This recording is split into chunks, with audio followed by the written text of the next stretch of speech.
We're also seeing some more movement in a volatile Republican presidential race. With less than 2 weeks to go before the Iowa caucuses, Ron Paul shoots to the top of the pack with 28% support in a new poll of likely GOP caucus goers. Paul is just 3 points ahead of Newt Gingrich. Within the poll sampling error, Mitt Romney gets 18% in the Iowa State poll, and Rick Perry 11%.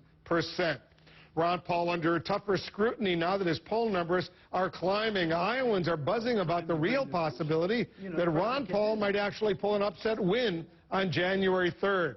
Our chief political analyst, Gloria Borger, spoke with Ron Paul just a little while ago. I understand, Gloria, the interview got a little contentious.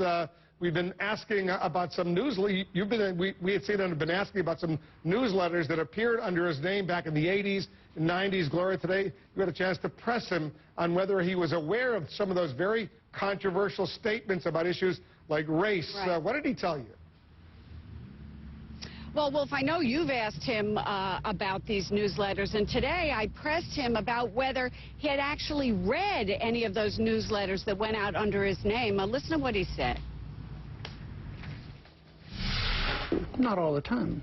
Well, on occasion, yes. And did you ever object when you read them? Well, you know, we talked about this twice yesterday at CNN. Why don't you go back and look at what I said yesterday on CNN and what I've said for 20-some years. It's 22 years ago. I didn't write them. I disavow them.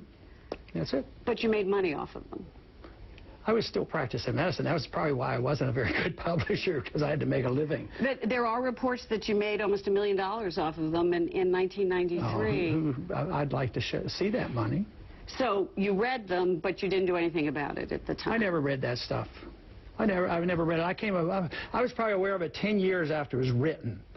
And it's been going on 20 years that people have pestered me about this, and CNN does it every single time. So well, when are you going to wear yourself out? Wouldn't you say it's no, but when are you going to do that? Is it legitimate? I mean, is it a legitimate question to ask that something went out under your name? And when you get the answer, it's legitimate that you sort of take the answers I get. You know what? The answer is, I didn't write them.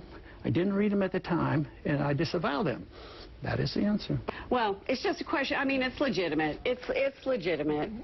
These things are pretty incendiary. You know, because of people like you. No. Come on. Some of the stuff was very incendiary, and you know, saying that in 1993 the Israelis were responsible for the bombing of the World Trade Center, that kind of stuff. So, goodbye. All right. Thank you, Congressman. I appreciate your answer. I appreciate your answering the questions, and you understand it's our job to ask them. Thank you.